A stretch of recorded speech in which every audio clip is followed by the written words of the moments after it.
Olá, eu sou a Bruna Maciel. O meu RU é 173676.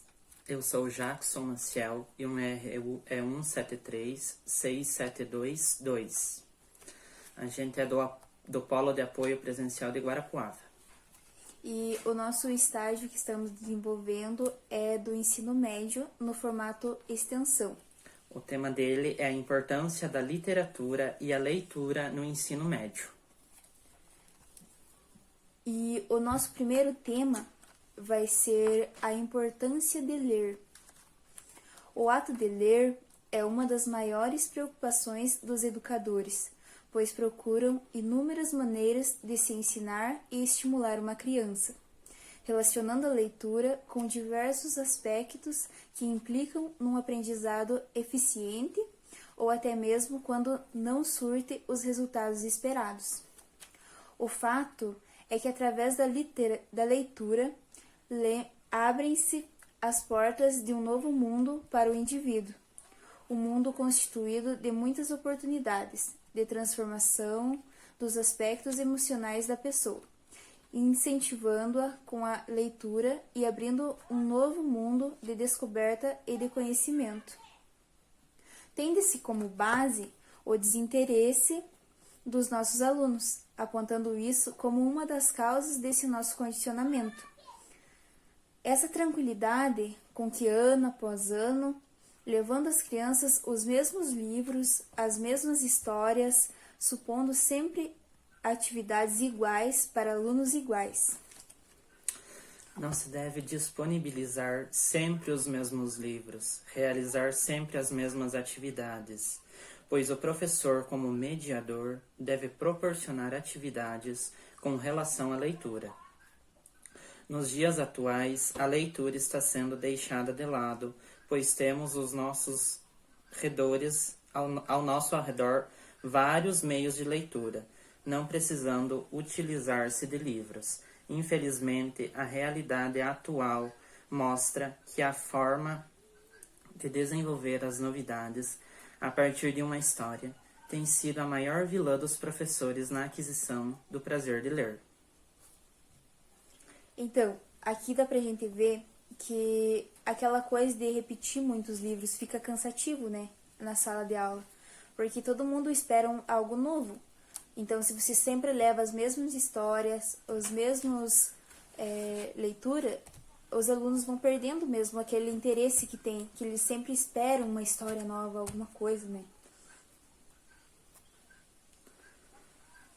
A palavra-chave para transformar esse fato chama-se criatividade, escolhendo um texto com um tema adequado, inovando com atividades diversificadas, tornando a atividade prazerosa com essa leitura. Estão à nossa volta as leituras visuais e os meios de comunicação, os quais nos dão uma leitura rápida do que está ocorrendo. Vale salientar também que mudou as formas de leitura e é por isso que devemos buscar novas maneiras de incentivar a leitura em nossas crianças. É válido destacar que a leitura possibilita a criança desenvolver tanto a escrita quanto a oralidade, adquirindo um vasto vocabulário. Então aí a gente percebe a importância da leitura e de trazer novos materiais, novos livros, novas formas, porque a tecnologia está aí, como falou ali no texto, a gente tem a possibilidade de fazer uma leitura rápida através dela, né? Sem ser através do livro, que no livro vai ficar cansativo.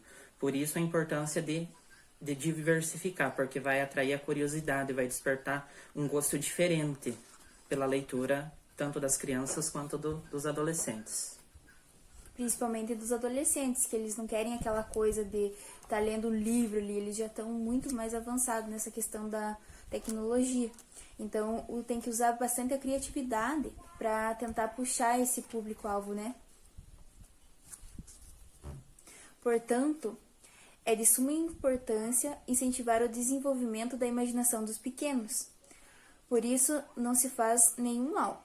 É recomendável aos pais que escutem a conversa, aprendam a estimar os personagens do faz de conta dos seus filhos.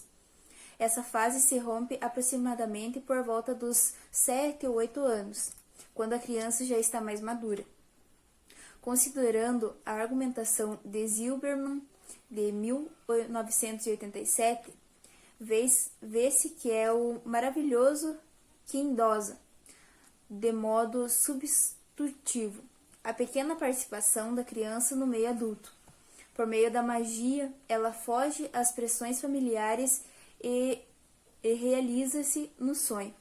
Ou seja, os pais têm que participar dessa leitura, de entrar nesse mundo de faz de conta, de contar aquela história, levar a criança a imaginação dela também, levar para dentro daquela história. Hoje em dia, muitos pais não têm tempo para essa fase que a criança passa do faz de conta.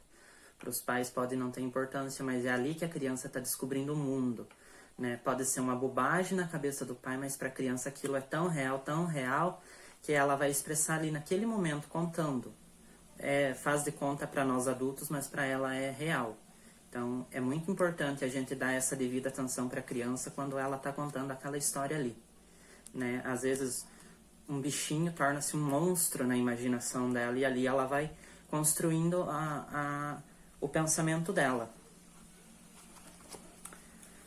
São nos contos que a criança realiza seus sonhos, foge do mundo real e entra no imaginário, podendo assim interagir no meio adulto, de forma mágica. O maravilhoso não causa pavor, nem prejudica no desenvolvimento do indivíduo, apenas proporciona uma interação entre a criança e o fantástico. É da presença do elemento maravilhoso que advém esta faceta do conto de fadas. Tradução da fantasia. Ele não aparece texto como algo diferenciado, como um milagre que pode ser assustador à medida que coloca o indivíduo diante do sobre-humano, mas é percebido como natural. É pertinente também analisar que os contos apresentam um mundo de magia, no qual a criança encontra subsídios para vencer suas dificuldades, não importando o tempo e o espaço no universo da criança. Então a gente pode perceber aí que quando ela entra no mundo de faz de conta, ela está buscando subsídios para resolver problemas da vida real dela. É o meio que ela encontra para a solução dos seus problemas. Até esquece, né, na verdade, porque quando uma criança está lendo, a gente tem que deixar ela ali, né, naquele tempo dela ler, porque aquilo ali para ela está sendo importante, por mais que a gente, né, pense, eu vou falar lá pro meu filho ir fazer tal coisa agora. Não, deixa, porque ali ela tá entrando, tá esquecendo do mundo lá fora, né? Ela tá encontrando um refúgio para esquecer. Então, é através da ficção que a criança se tornará independente, dando ênfase aos seus valores, simultaneamente partindo da realidade que as histórias fantásticas lhe transmitem. A partir das oportunidades ficcionais desencadeadas pela fantasia, é possível uma literatura emancipatória, conduzindo-a à intenção da criança à discussão dos valores que a circulam e concomitantemente assentada na realidade imediata percebida pelo leitor. A importância da leitura encontra-se no fato de que cada criança tem seu próprio tempo de descoberta no mundo através da leitura e isso deve ser respeitado.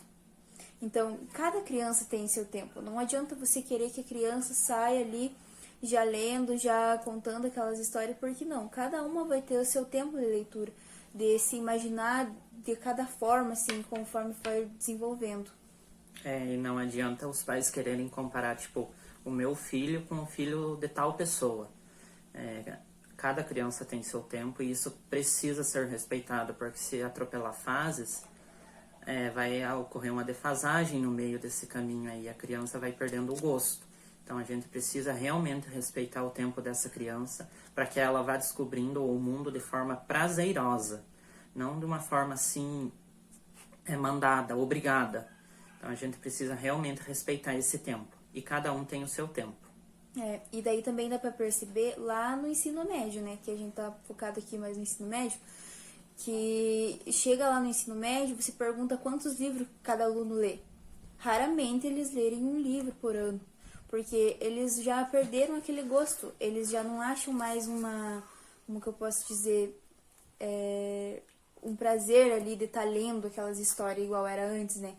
Porque eles se sentem como se eles já não precisassem daquilo. Por isso que desde pequeno a gente tem que ir incentivando e contando que quanto mais você se aprimorar, melhor, né? Porque conhecimento você vai tendo, né? Então, agora a gente vai para o nosso segundo tema, que é leitura e escrita, que são caminhos ligados. Muito tem se falado sobre o aprendizado da escrita e leitura, mas pouco se tem de concreto do que está sendo desenvolvido nas salas de aula. Para começarmos a entender melhor sobre o assunto, é importante entender que estão garantidos direitos como o aprendizado, a linguagem escrita e o direito à educação na primeira infância, de modo que as diretrizes curriculares possibilitem às crianças experiências de narrativas, de apreciação e interação com a linguagem oral e escrita, e convívio com diferentes suportes e gêneros textuais, orais e escritos.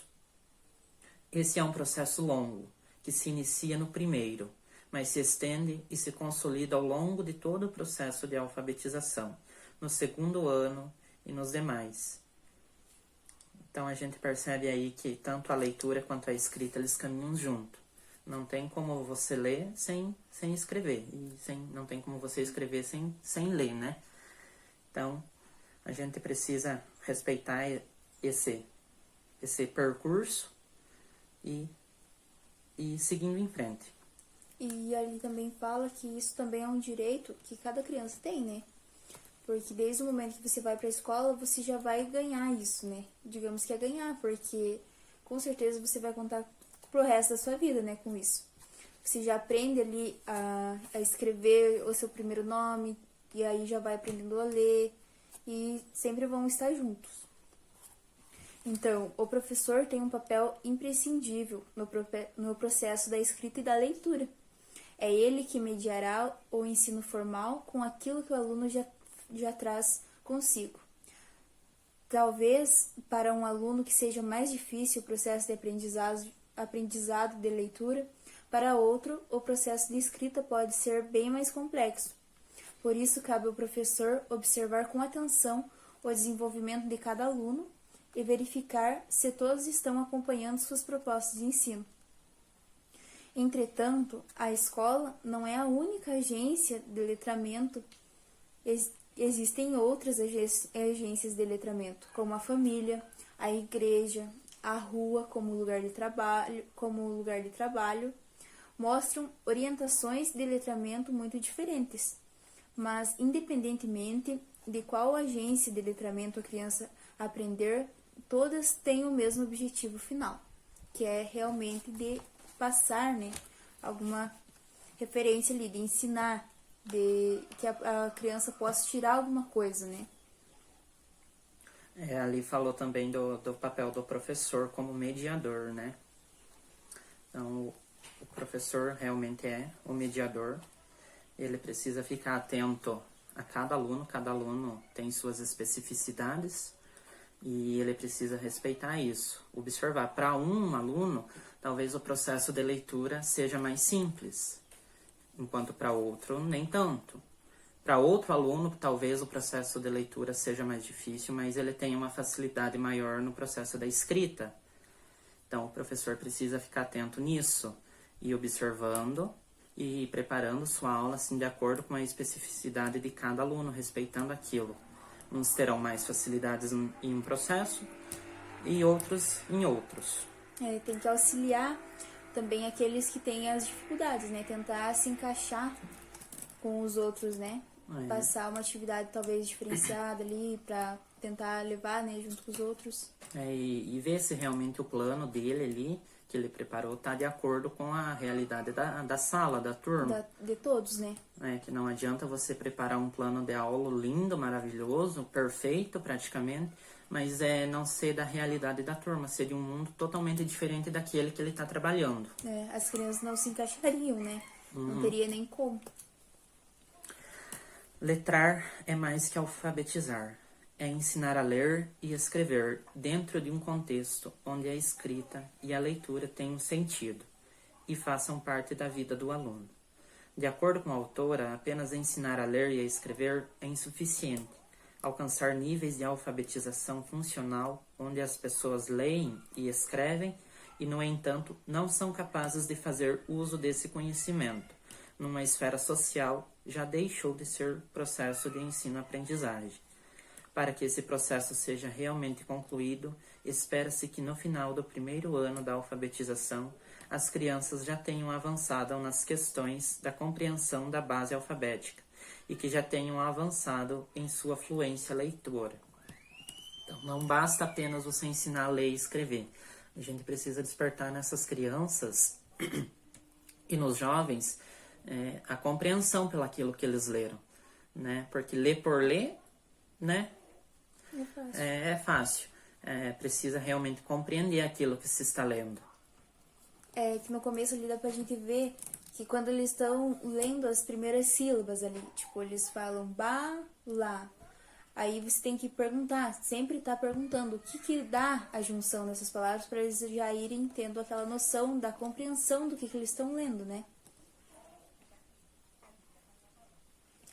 Ou seja, que os alunos utilizem diferentes estratégias de leitura, de seleção, antecipação e verificação, para reconhecer a escrita em textos, que compreendam antecipadamente o que está escrito, refletindo sobre o sistema de escrita. Leiam e compreendam com autonomia listas, agendas, calendários, avisos, convites, quadras, quadrinhas, parlendas, trava-línguas, adivinhas, simples, legendas em fotos, bilhetes, dentre outros gêneros do campo da vida cotidiana, considerando a situação comunicativa e o tema, o assunto do texto, e relacionando sua forma de organização à sua finalidade. Leiam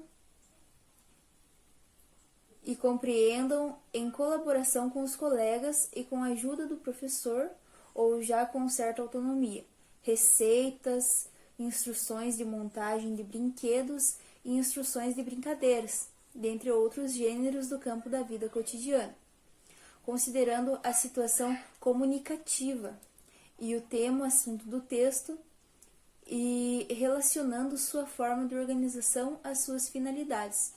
Ou seja, ali eles vão aprender tirar da leitura o que está escrito realmente ali. Igual ali como a montagem de brinquedos. Eles vão olhar ali naquele manual, vão ler, vão entender o que é para fazer, como que monta aquele brinquedo. Eles vão aprender com a leitura, né? Ali citou vários gêneros literários. O interessante aqui é que fala que com a leitura as crianças já aprendam, ao botar o olho num determinado gênero, ele já sabe. Ah, não, isso daqui tem 4 versos. Tá contando uma história. É uma quadrinha, né? Não, aqui tem ingredientes, modo de preparo. Isso é uma receita. Então, através do processo de leitura e escrita, as crianças vão conseguir, ao decorrer do tempo, e conhecendo cada um desses gêneros literários que fazem parte da nossa vida, e ao colocarem o olho sobre ele, eles já vão saber exatamente do que se trata, para que serve, como que vai usar, né? Então, aí a gente percebe a importância da leitura na nossa vida cotidiana mesmo, a gente usa muito. A gente é cercado de gêneros literários e muitas vezes a gente nem sabe, né? Nem conhece. Então, por isso a importância. Os slogans, anúncios publicitários e textos de campanha de conscientização destinados ao público infantil, dentre outros gêneros do campo publicitário, considerando a situação comunicativa e o tema do texto. Cartazes e avisos que organizam a vida na comunidade escolar, dentre outros gêneros do campo da atuação cidadã, considerando a situação comunicativa e o tema do texto. enunciados de tarefas escolares, curiosidades, entrevistas, entre outros gêneros do campo investigativo, considerando a situação comunicativa e o tema desse texto. Toda criança tem o direito de aprender e desenvolver a ler e escrever, mas nem todas são incentivadas a essa prática.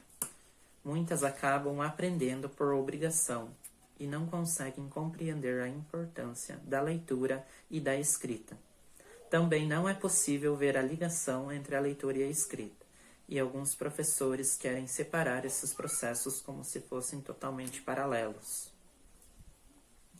Então aqui a gente vê que tanto a leitura quanto a escrita, elas caminham de mãos dadas.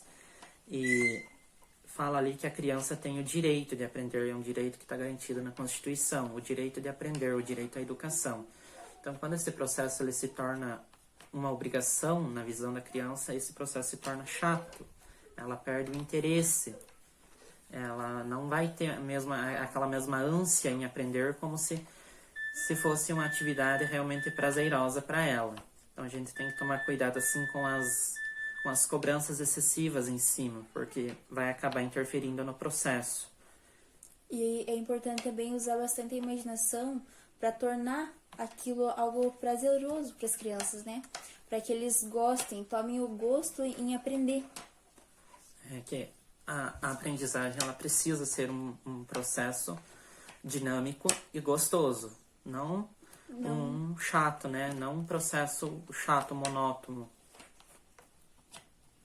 Por isso, a grande diferença entre alfabetização e letramento e entre alfabetizado e letrado, o indivíduo alfabetizado não é necessariamente um indivíduo letrado.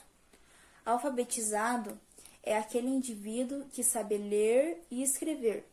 Já o indivíduo letrado é o indivíduo que vive em estado de letramento. É não só aquele que sabe ler e escrever, mas aquele que usa socialmente a leitura e a escrita. Pratica a leitura e a escrita. Responde adequadamente às demandas sociais de leitura e de escrita. Como a gente falou, não adianta você saber ler e escrever, mas não compreender aquilo que você leu, ou muito menos aquilo que você está escrevendo. Como fala ali do indivíduo alfabetizado. Ele é aquele... Não significa que por ele ser alfabetizado, ele é letrado, tem diferença.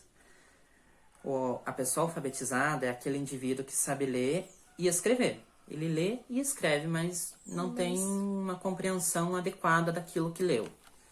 E o indivíduo letrado é aquele que vive em estado de letramento.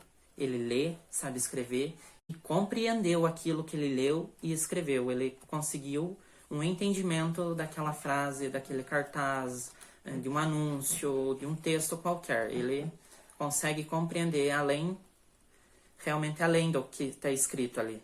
E usa socialmente, né?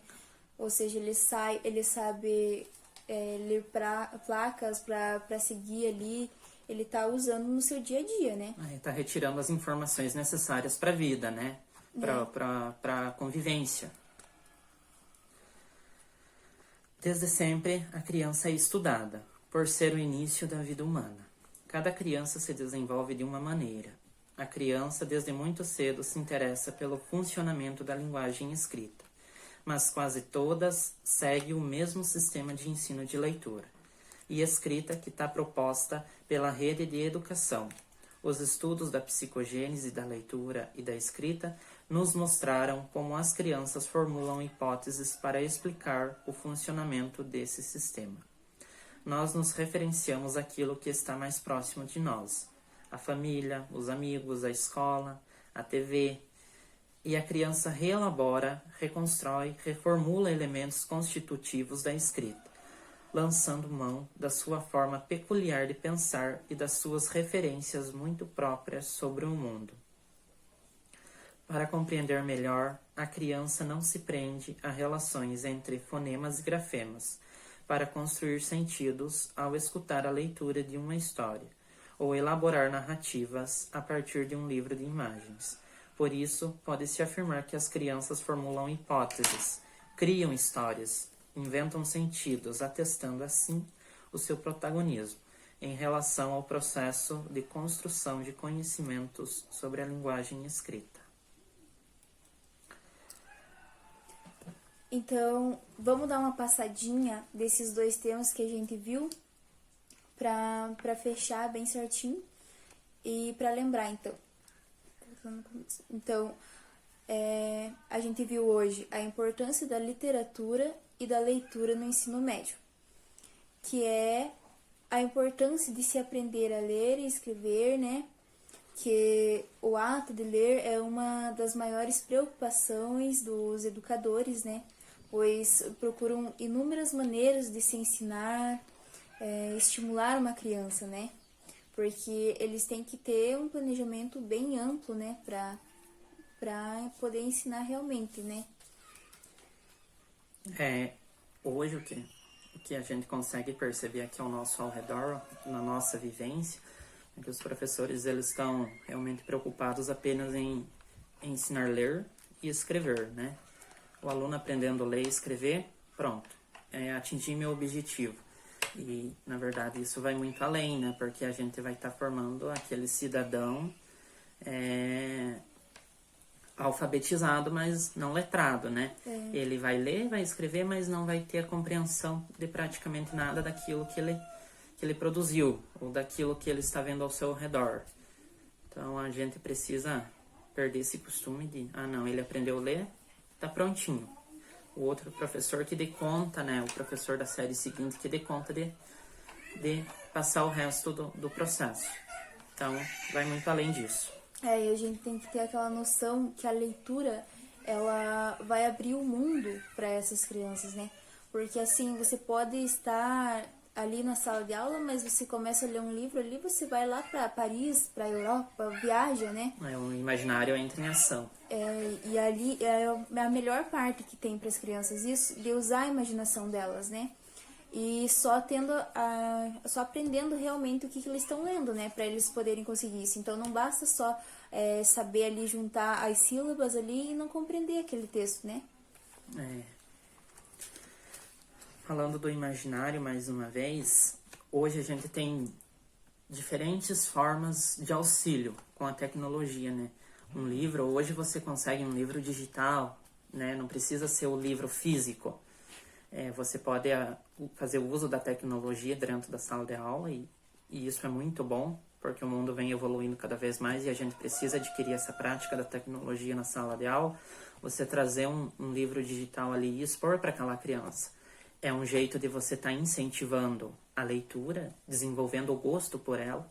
Você está fazendo uso de uma ferramenta que está sendo bem usada nos últimos dias e você vai estar apresentando uma história, instigando a imaginação dessa criança, fazendo com que ela pense diferente, com que o imaginário realmente trabalhe e essa criança vai estar sendo estimulada de uma maneira diferente, saindo do comodismo, né? E muitas vezes, claro que isso está cada vez mais presente nas famílias, mas tem famílias que infelizmente ainda não chegou, né, essa tecnologia. Então é bom porque às vezes tem algum aluno que nunca viu um livro digital, nem sabe o que é. Então com aquilo ali ele vai ver, vai se interessar mais ainda por aquela aula, vai tornar uma aula prazerosa, né? E realmente incentivar as crianças sem aquela cobrança excessiva. Fazer a criança tomar gosto pela leitura por vontade dela mesma, não por obrigação. A partir do momento que se torna por obrigação, vai se tornar chato, vai perder realmente o interesse daquilo lá. Então a criança, a gente precisa tomar cuidado com isso. A gente mesmo, quando a gente pega um livro e não gosta, a gente diz, eu não gostei, eu vou trocar. Então a gente precisa oportunizar a criança também a essa escolha dela. Ela escolher o que ela quer ler, o que ela quer ver, o que ela quer manusear, né? Então dar a liberdade deles mesmo. Tanto é que está garantido pela Constituição, né? O direito à educação. E a gente consegue educação de diferentes maneiras, né? Seja na igreja, seja na casa, na rua, na própria escola, na sociedade mesmo. Na sociedade. Então foi isso, gente, nosso primeiro vídeo dessas aulas. Nos próximos vamos ver o que vai ser os nossos temas, tá? Então, muito obrigada pela participação e até o próximo vídeo. Até o próximo.